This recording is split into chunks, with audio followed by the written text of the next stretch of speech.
उत्तराखंड की केदारनाथ विधानसभा सीट पर होने वाले उपचुनाव का शंखनाद हो चुका है। चुनाव आयोग के मुख्य निर्वाचन आयुक्त राजीव कुमार ने आगामी चुनाव की तारीखों की घोषणा करते हुए केदारनाथ विधानसभा सीट पर उपचुनाव की तारीख का भी ऐलान कर दिया है।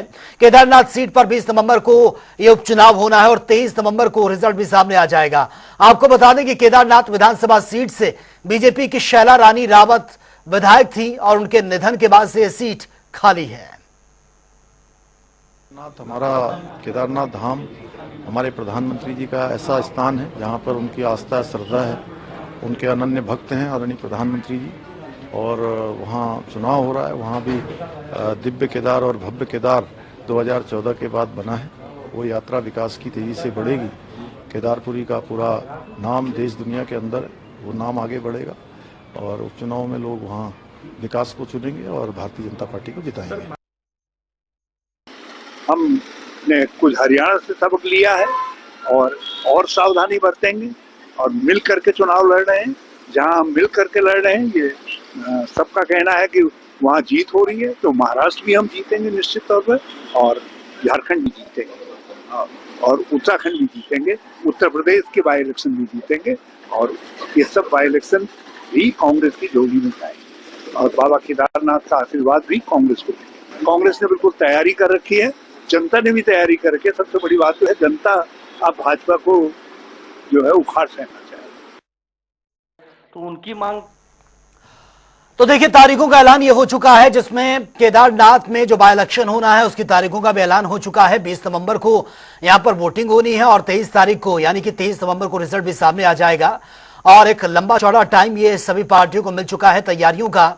1 महीने पहले ही ये तारीखों का ऐलान हो चुका है और आपको बता दें कि एक लंबा वक्त दोनों पार्टियों के लिए, फिर चाहे कांग्रेस की बात करें या बीजेपी की बात करें। हालांकि दोनों पार्टियां इस चुनाव को जीतने के लिए एडी चोटी का जोर लगाए हुए हैं। इससे पहले भी इलेक्शन हुआ है जहां पर कांग्रेस को जीत मिली है, लेकिन केदारनाथ सीट दोनों पार्टियों के लिए प्रतिष्ठा का सवाल बनी हुई है। हालांकि बीजेपी के लिए सबसे खास इसलिए हो जाती है क्योंकि ये सीट बीजेपी के पास थी और अब इस सीट पर दोबारा से ये इलेक्शन हो रहा है, बाय इलेक्शन हो रहा है और ये सीट अगर बीजेपी के हाथ से निकल जाती है तो ये प्रतिष्ठा बीजेपी की दांव पर लगी हुई है। कांग्रेस जो है काफी कॉन्फिडेंट नजर आ रही है। इससे पहले बद्रीनाथ और मंगलौर विधानसभा सीट पर जो उपचुनाव हुआ था, दोनों में कांग्रेस ने जीत हासिल की है और उसी को लेकर अब कांग्रेस काफी कॉन्फिडेंट है कि केदारनाथ में जो बाय इलेक्शन होना है इस सीट पर भी कांग्रेस जीत हासिल करेगी। तो देखिए, तारीखों का ऐलान फिलहाल ये हो चुका है। 20 नवंबर को यहां पर वोटिंग होनी है और 23 तारीख यानी कि 23 नवंबर को रिजल्ट भी सामने आ जाएगा और ये क्लियर हो जाएगा कि यहां पर कौन जीतने जा रहा है। लेकिन फिलहाल दोनों पार्टियों के लिए किसी प्रतिष्ठा से कम नहीं है यह चुनाव। और सबसे खास बात यह है कि व्यापारियों और मातृशक्ति को लुभाने के लिए दोनों पार्टियां जमीनी स्तरों पर दोनों पार्टियों के तमाम दिग्गज पहुंच रहे हैं, व्यापारियों के बीच पहुंच रहे हैं। अच्छा रिस्पॉन्स भी दोनों पार्टियों की तरफ से दावे किए जा रहे हैं कि व्यापारियों की तरफ से, मातृशक्तियों की तरफ से अच्छा रिस्पॉन्स हमें मिल रहा है। बाबा केदार का आशीर्वाद हमारे साथ है और जीत हमारी पक्की होगी। तो फिलहाल ये आने वाला वक्त बताएगा क्योंकि अब तारीखों को लेकर जो सस्पेंस था वो क्लियर हो चुका है। 20 तारीख यानी कि 20 नवंबर को ये वोटिंग होनी है और 23 नवंबर को रिजल्ट सामने आ जाएगा और 1 महीने का ये पूरा 1 महीने से भी ज्यादा का वक्त ये पार्टियों को मिल चुका है तैयारियां करने का और जोरों शोरों से तैयारियां पहले से ही चल रही हैं और अब तारीखें भी डिक्लेयर हो चुकी हैं। और ज्यादा जानकारी के साथ संवाददाता नवीन शुक्ला इस वक्त फोन लाइन पर हमारे साथ बने हुए हैं। नवीन, 1 महीने पहले ही तारीखों का ऐलान ये हो चुका है बाय इलेक्शन जो होने हैं केदारनाथ सीट पर, यानी कि एक लंबा चौड़ा टाइम मिल चुका है दोनों पार्टियों को। जी सचिन, निश्चित तौर पर अगर देखा जाए तो उत्तराखंड की जो केदारनाथ सीट है वहाँ पर उपचुनाव होना है और उसको लेकर जो तारीखों का जो ऐलान है चुनाव आयोग द्वारा हो गया है। मैं बताना चाहूंगा कि जो वहाँ से विधायक, चलिए लगता है शायद संपर्क कट चुका है, जुड़ने की कोशिश करेंगे। नवीन शुक्ला हमारे साथ बने हुए थे और आपको बता दें कि आज तारीखों का ऐलान हो चुका है और अब से तैयारियां जोरों शोरों से, तैयारियां तो पहले से ही चल रही थी, बस इंतजार था कि कब ये तारीखें डिक्लेयर होती हैं चुनाव आयोग की तरफ से। तो तारीखों का ऐलान हो चुका है। 20 नवंबर उत्तराखंड में ये केदारनाथ में बाय इलेक्शन होना है 20 नवंबर को और 23 नवंबर को रिजल्ट सामने आ जाएगा। 23 नवंबर को मतगणना होनी है। तो देखिए, 22 अक्टूबर को नोटिफिकेशन जारी होगा। 9 जुलाई को विधायक शैला रानी की निधन हो गया था, उसके बाद से सीट खाली पड़ी है और अब इसमें बाय इलेक्शन ये होना है।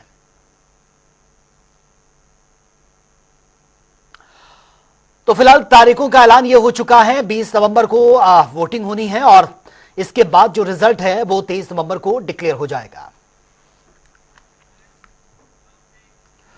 चलिए आगे बढ़ते हैं। मुख्यमंत्री पुष्कर सिंह धामी ने हल्द्वानी में 18 योजनाओं का लोकार्पण शिलान्यास किया है। इस दौरान उन्होंने जमरानी बांध परियोजना में प्रभावित लोगों को मुआवजे की राशि के चेक भी वितरित कर दिए हैं। आपको बता दें कि जमरानी बांध निर्माण में 6 गांव के 1200 से ज्यादा परिवार इसमें प्रभावित हुए थे। माननीय प्रधानमंत्री जी का होना चाहिए, जिन्होंने एक के बाद एक हमारे राज्य को अनेक योजनाएं दे दी। और ये जो औद्योगिक स्मार्ट सिटी है, ये औद्योगिक स्मार्ट सिटी बनने से केवल रुद्रपुर किच्छा के लोगों को लाभ नहीं मिलने वाला है, हमारे यहाँ के लोगों को भी लाभ मिलने वाला है, नैनीताल जिले को भी लाभ मिलने वाला है, उत्तराखंड के समस्त जिलों के लोगों को लाभ मिलने वाला है, जिसमें लाखों की संख्या में नौजवान युवाओं को रोजगार मिलने वाला है। बड़ा एक इन्वेस्टमेंट आने वाला है, बड़ा एक इंडस्ट्रियल कॉरिडोर के अंदर बनने वाला है, अनेक इंडस्ट्री आने वाली है।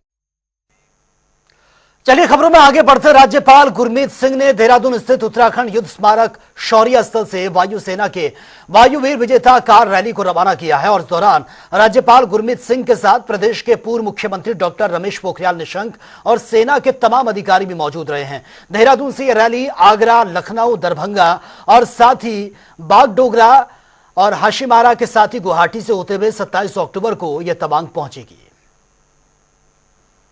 अत्यंत गर्व और हर्ष का विषय है कि आज हमारे वायुसेना के विजेता कार रैली जो लद्दाख के थॉयस से, जो इतना डिफिकल्ट और चैलेंजिंग सियाचिन का इलाका है, वहां से शुरू करके और इनका लक्ष्य है कि अरुणाचल प्रदेश के तवांग तक जाएंगे। यानी कि 7000 किलोमीटर की कार रैली करना अपने आप में किस दृढ़ निश्चय को संबोधित करता है, क्या संकेत है।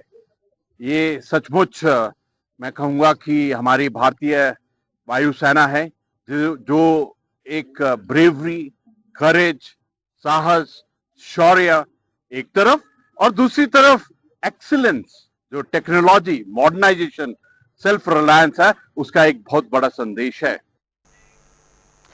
कौशल विकास में युवाओं को प्रशिक्षण के नए आयाम प्रदान करने को इसको देखते हुए उत्तराखंड के कौशल विकास मंत्री सौरभ बहुगुणा ने टाटा मोटर्स के साथ एमओयू साइन किया है और इस पर कौशल विकास मंत्री सौरभ बहुगुणा ने बताया कि हमारा मत है कि जो छात्र आईटीआई में पढ़ रहा है उसे बड़ी कंपनियों के साथ इंटर्नशिप करने का मौका मिलेगा, जिसे देखते हुए हमने कुछ समय पहले ही अशोक लीलैंड के साथ एमओयू ये साइन किया है और इस बार हमने टाटा मोटर्स के साथ एमओयू साइन किया है।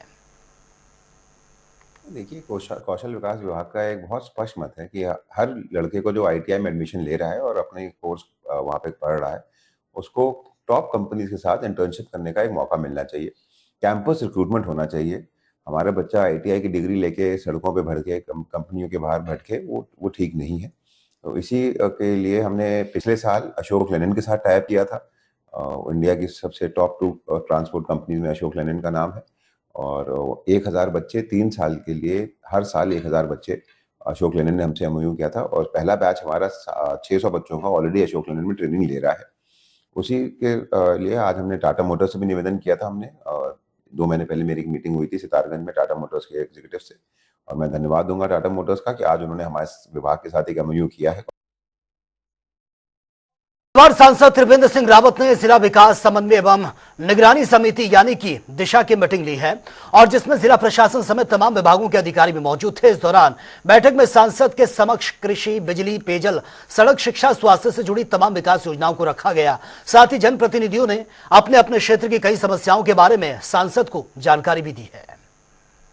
निर्धारित योजनाएं हैं, लगभग 40-42 योजनाएं हैं जिनकी समीक्षा की जाती है और इस वर्ष में पहली बैठक है दिशा की, तो तमाम विषयों की समीक्षा की है और जहां पर कोई कमी नज़र आई है तो अधिकारियों को निर्देशित किया गया है कि उसको वो दुरुस्त करें।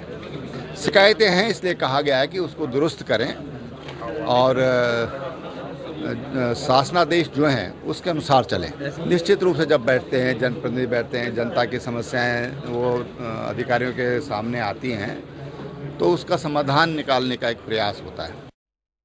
इस प्रकार की नाराजगी आज हमारे सभी जनप्रतिनिधियों द्वारा की गई है और ये भी कहा गया है कि जिस प्रकार यदि उन अधिकारियों को आपके द्वारा निर्देशित किया जाता है और कोई कार्रवाई की जाती है और यदि उनके खिलाफ कोई वे कार्रवाई नहीं करते उस कार्य को लेकर तो उनके खिलाफ सख्त सख्त कार्रवाई की जाए और अन्यथा इस प्रकार का रवैया हमेशा रहेगा और इस प्रकार हमारी जनता में आक्रोश रहेगा और जनता का समाधान नहीं हो सकता है।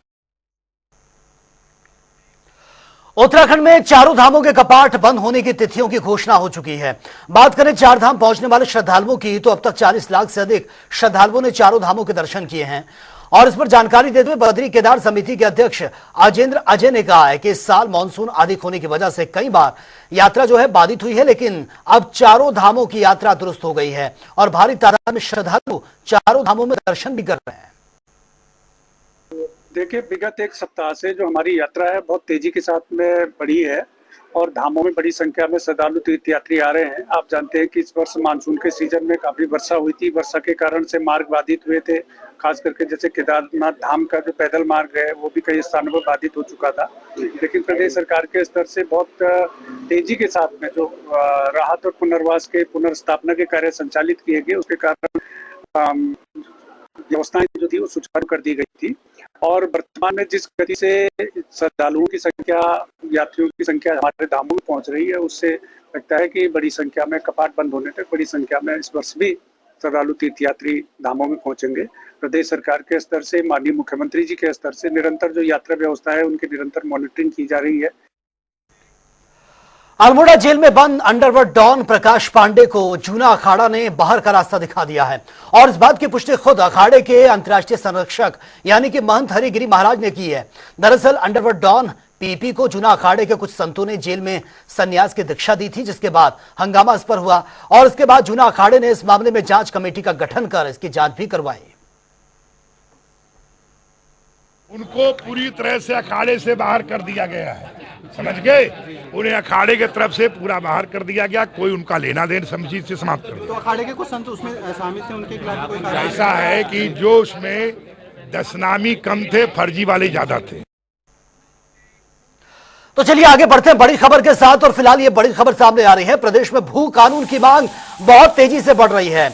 यूकेडी सामाजिक संगठनों के साथ प्रदर्शन करेगा। 24 अक्टूबर को सीएम आवास का घेराव करने की बात भी सामने आ रही है। यूकेडी सामाजिक संगठनों के साथ यह प्रदर्शन किया जाएगा और 24 अक्टूबर की डेट यह फाइनल की गई है। सीएम आवास के बाहर घेराव करने की बात सामने आ रही है। भू कानून को लागू करने को लेकर लगातार आवाज उठ रही है कि प्रदेश में भू कानून लागू होना चाहिए ताकि बाहर के जो लोग हैं वो यहां पर माहौल खराब ना कर सके और जो प्रदेश की आबो हवा है, जो शांति है, वो बरकरार रहे। तो यूकेडी सामाजिक संगठनों के साथ प्रदर्शन करने की बात सामने आ रही है। सीएम आवास का घेराव किया जाएगा 24 अक्टूबर को। यह सीएम आवास का घेराव करने की बात सामने आ रही है। अक्टूबर को उत्तराखंड क्रांति दल ने निर्णय लिया है कि मुख्यमंत्री आवास पर पूरी पार्टी कूच करेगी और इसके लिए उत्तराखंड क्रांति दल ने सभी विचारधाराओं वाले, समान विचारधारा वाले जो संगठन है या क्षेत्रीय संगठन है, सामाजिक संगठन है और विभिन्न क्षेत्रों में काम करने वाले नागरिक संगठन है, एनजीओ हैं और भूतपूर्व सैनिक हैं, महिलाओं का संगठन है, जिन विभिन्न क्षेत्रों में जो लोग काम कर रहे हैं सामाजिक क्षेत्र में, उन सब से निवेदन किया है कि इस रैली में आए। हमारे जितने भी हमारे जो अभी तक लड़ रहे थे भू कानून, मूल निवास, गैरसैंण अस्थायी राजधानी, अन्य सब लेकर जो भी संगठन इस लड़ाई को लड़ रहे हैं, उन सभी को हमने आमंत्रित किया है कि इस 24 अक्टूबर को 10 बजे परेड ग्राउंड देहरादून पहुँचे। वहाँ से मुख्यमंत्री निवास कूच करेंगे और मुख्यमंत्री निवास अगर कूच करते समय अगर हमें रोका गया तो हम वहीं पे अनिश्चितकालीन धरना वहाँ पे शुरू कर दिया जाएगा। और कैबिनेट मंत्री गणेश जोशी पर आय से अधिक मामले में विजिलेंस की ओर से सरकार को 8 अक्टूबर तक फैसला लेने के लिए समय दिया गया था, लेकिन अब सरकार उस पर कोई फैसला नहीं ले पाई है अब तक, जिसके बाद कांग्रेस की ओर से लगातार सवाल उठाए जा रहे हैं। दरअसल उत्तराखंड महिला कांग्रेस की अध्यक्ष ज्योति रौतेला ने सरकार पर निशाना साधा है। उन्होंने कहा कि राज्य की सरकार जीरो टॉलरेंस की बात करती है, लेकिन उनके मंत्री पर आय से अधिक मामले में कैबिनेट अभी तक कोई फैसला नहीं ले पाई है। ऐसे में नजर आता है कि सरकार पूरी तरह से भ्रष्ट है। देखिए, इससे साफ पता चलता है कि जो भाजपा की सरकार, धामी सरकार ये बोलती है कि हम भ्रष्टाचार मुक्त सरकार चला रहे हैं, जब उनके मंत्री के ऊपर भ्रष्टाचार के आरोप लगती है तो ये चुप्पी साध लेती है, गूंगी बहरी हो जाती है। इनको तो एग्जाम्पल सेट करने की जरूरत थी। गणेश जोशी पे जो आरोप लगे थे उनको सीधे सीबीआई जांच की जो मांग विजिलेंस ने करी थी उसको स्वीकार करना चाहिए था। दूध का दूध पानी का पानी हो जाता है, पता चल जाता है कि सरकार भ्रष्टाचार में लिप्त है या नहीं है। लेकिन क्योंकि पूरी सरकार ही भ्रष्टाचार लिप्त है, इतना भ्रष्टाचार उत्तराखंड में आज हो रहा है जो इससे पहले किसी सरकार में नहीं हुआ, इसकी वजह से भाजपा के मुख्यमंत्री जी इस पर कोई कार्रवाई नहीं कर रहे।